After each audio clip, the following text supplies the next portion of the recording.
And a good Saturday to everybody. Jewel here with you for the Weather Channel of J7409. Thanks so much for clicking play and checking out the weather with me today. We're going to start off with these large wildfires going on. The current large wildfires, okay? Now, right in these areas, as you can see, we have one here. This is a tamarack. It has burned over 50,000 acres. Now, when we move up to the Dixie fire, look at that, folks. It's burned over 113,000 acres. And then as we move up to the Bootleg fire, it's almost burned 400,000 acres, 359 acres. Can you believe that? And it just keeps going on and on. We got another large one in Oregon, the Grand View. As we move up to Washington State here, the Club Creek. Here's one over here in Oregon, Elbow Creek. It's burned almost 20,000 acres. And then we've got them sporadically all over Idaho, Alder Creek. Look at this. It's something, folks. So, you see all the acreage that's being burnt. It takes a long time for this vegetation to grow back. If you have any severe weather come your way, you can bet on that it's a very good possibility of flooding or mudslides or anything like that if you have a lot of precipitation. So, keep these people in your thoughts and your prayers, and everyone stay safe and stay aware. Now we got a picture of a drone that's not quite as big, but just about the size of a pickup truck. And you're going, Jewel, why are you showing me this in the weather? Because the last couple of days, they've been testing this drone out for the island of Ocracoke, North Carolina. Now, that's just a hop, skip, and a jump from my house. I know people there. I've grown up with people there. The whole island is only around 5 miles wide. It might not be that wide now since Florence.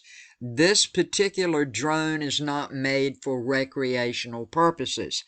It is made for emergencies, to carry water, to carry food, and supplies like that. The only way to get to Ocracoke is by boat or airplane. No other way. You cannot drive your vehicle to Ocracoke. Now, they're testing this, running it from Ocracoke to Hatteras and from Hatteras to Ocracoke. So, getting right for hurricane season when something may come our way. It won't be like it was last time when those poor people didn't have anything at all left from Florence, hardly at all. They're still trying to rebuild, as many of us are still in the state of North Carolina. So, I'm so glad this is happening. I just wanted to share this with you, and this will be a great help to people who live on the island. As we look at the tropical weather, things are changing, and I will have a complete tropical update coming up just a little bit later on. But right now, as you can see, the showers and thunderstorms, they have increased a little bit this morning, still in association with the low pressure system, about 200 miles east of Daytona Beach, Florida. Now, the nearby buoy observations also indicate that surface pressure have been falling close to the center of the system, but it's still looking like all of the shower and thunderstorm activity is disorganized at the moment south and east of the center. But, here we go with another but, environmental conditions are forecast to become a bit more favorable for development, and a tropical depression could form over the next day or so, while the low meanders offshore of the Florida Peninsula. Now, all interest in Florida should continue to monitor the progress of this system, and an Air Force Reserve Hurricane Hunter aircraft is scheduled to investigate the system later today if it looks necessary. Chance in 2 days, 5 days, 60%, it will become a tropical depression, a TD as we call them, and there is a slight chance it could become a tropical storm. Now, as we look at the radar for the western North Atlantic, you can see right in these areas here is the system trying to build up right in here. And we do have some rain going over parts of the northern island chain and over in Puerto Rico. Here's 8 a.m. right now, my time. You see the timestamps. We'll move it on down so everybody can get a good look at what might be going on today. Now we're up to Sunday morning around 2 a.m. Moving right along. You can see how this thing is progressing along and moving along in its course. So that's what it's looking like for everybody down in these areas of Cuba, Dominican Republic, Puerto Rico, the Northern Island chain, and Jamaica, as well as parts of the lower and southern U.S. Severe weather. Yes, we do have some severe weather that could pop up today, and I will put a link. Click Show More and click the link right under it. That will take you to my YouTube homepage. When you get there, click Community.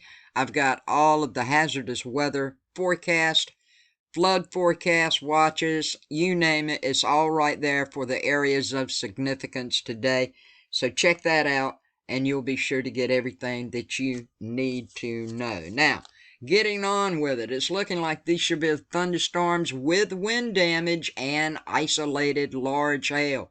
They're going to be possible across parts of the Great Lakes, Midwest region, and most of these storms are going to happen during the afternoon and evening hours. Now, do we have a chance of tornadoes today? 2% chance up in Michigan, moving right on down, of course, into Illinois. And the wind, very same areas. This is at a 15% chance, 5% chance outlying everywhere else. And down in Arizona, you could have some winds to pick up with your storms that pass through today. So far as the hail goes, very western part of New York, northwestern Pennsylvania, northern Ohio, mid to northern Indiana, mid to northern Illinois, the whole lower part of Michigan and part of the upper part. You got a chance of hail with these storms, Wisconsin, Iowa, and also Missouri. And you guys aren't left out over in Arizona either. So please be aware. Some of these winds today could be up to 40, 50, some 60, maybe 70 possible in these storms. Please be aware if they come your way. Let's use the NAM map today, courtesy of Levi over at Tropical Tidbits. This is going to take us through the next 2.5 to 3 days. Folks, we still have that excessive heat watch that's going on over parts of Idaho and eastern Oregon today. It's going to keep right on getting it, so bless your hearts. Hot out in the west. Lord have mercy. Yuba City, you're going to be in the triple digits again. Hopefully in a few days it's going to cool back down in the 90s for you folks. Monsoonal moisture, upper level energy. That's what's aiding in producing showers and thunderstorms, some of which could produce some heavy rain over the southwest and central southern Rockies all the way through Monday. And that's why there's a moderate risk of excessive rainfall with these thunderstorms. The associated heavy rain, that's going to create numerous areas of flash flooding. Furthermore, many streams may flood, potentially affecting larger rivers through Sunday in these areas. And the excessive rainfall threat will continue from Sunday into Monday as these showers and thunderstorms remain with the monsoonal moisture. Now, I've showed you all about the severe weather today and some of the hazards that can come along: frequent lightning, severe thunderstorm wind gusts, hail, and a few tornadoes. I showed you this stuff.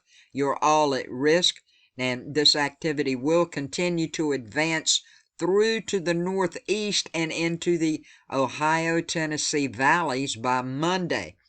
And additionally, tropical moisture over the Florida and central Gulf Coast. That's going to spawn up showers and thunderstorms over the region through Sunday for you guys also. Meanwhile, we have this excessive heat watch I was talking about. It's over parts of Idaho and eastern Oregon and also in California. And the temperatures are going to rise into the 100s through Sunday. Then the 100s will move into the northern plains and the northern high plains on Monday. So we have heat advisories currently in effect for portions of the middle and lower Mississippi Valley, and we have excessive heat warnings in effect for the Kansas City metro area. Thanks so much for watching. A big shout out to all my faithful subscribers I've had for a while. I feel like I know each and every one of you. And a big shout out and thank you to all of my new subscribers. I appreciate it a lot, and I hope that I can be of some help to you when it comes to the weather. If you haven't subscribed and you are into the weather, no matter what type it is, click the J7409 weather emblem in the bottom right hand corner. Click that bell and check off all to ensure you get all my latest weather videos. It's very important. I try to keep up on this stuff for you guys, so if you subscribe, please make sure you click that bell and check off all. Thank you for everything you do for me, my friends. I love each and every one of you. Have a good day, a safe day, and a blessed day. Peace, love, and kindness to each and every one of you. Thank you so much for watching.